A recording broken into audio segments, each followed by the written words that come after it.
Friends, welcome back to జయస్ వంటిల్ అండి. ఈరోజు మనం గుడ్లు ఎగిరి పెట్టుకుంటున్నాం అండి. ఉప్పేసి వాటర్ వేసి ఉడకబెట్టానండి. మనం 10 నిమిషాలు ఉడకపెట్టామండి. గుడ్లు ఉప్పేసి నీళ్ళేసి కావాల్సిన పదార్థాలండి. 6 గుడ్లు తీసుకున్నాం. 2 ఉల్లిపాయలు కట్ చేసి పెట్టానండి.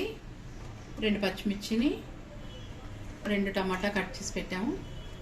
కొద్దిగా కొత్తిమీర, అల్లం వెల్లుల్లి పేస్ట్ 1 స్పూన్ అండి, 1/2 స్పూన్ పసుపు, 2 స్పూన్లు సాల్ట్, 3 స్పూన్లు కారం.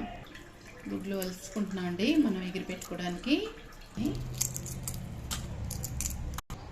మనం ఇలా గంటలు పెట్టుకోవాలండి. చాక్తోని గంటలు పెట్టి మనం ఆయిల్ పెట్టుకున్నాం కదా, ఆయిల్లో వేసుకోవాలండి.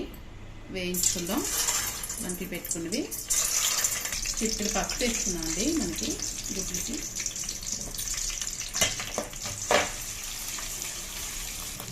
మనం ఇలా అనుకుంటే అండి ఈక్వల్గా వేగుతాయి గుడ్లు. అన్ని వైపులను గుడ్లు వేగిపోయండి. తీసుకుంటున్నాం.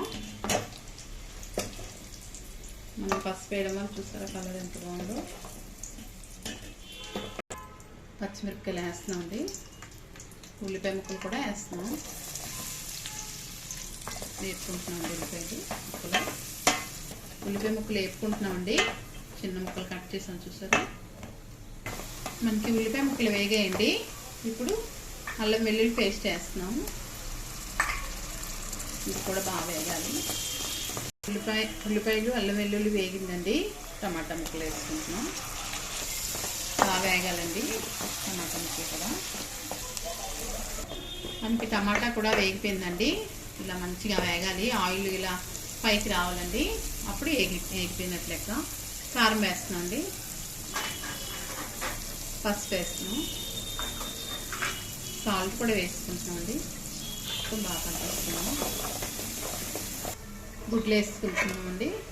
అన్నీ వేసాక మన గుడ్లకి ఇలా కలిపేసుకొని మనం తగినంత నీళ్ళు వేసుకోవాలండి. గుడ్లలో నీళ్ళు వేసాము.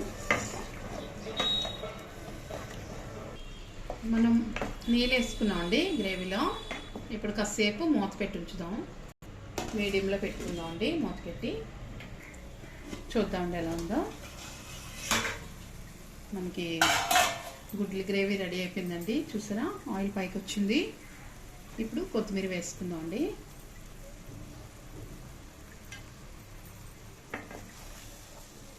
కొత్తిమీర వేసుకొని కలిపేసుకొని స్టవ్ ఆపేద్దామండి. స్టవ్ ఆపేస్తామండి. మన గుడ్ల గ్రేవీ అయిపోయిందండి. నచ్చితే ఎలా ఉందో కామెంట్స్ పెట్టండి. నచ్చితే లైక్ చేయండి, షేర్ చేయండి, సబ్స్క్రైబ్ చేయండి. ఎంతో టేస్టీగా ఉంటుంది. బాయ్ ఫ్రెండ్స్, నెక్స్ట్ వీడియో కలుద్దామండి.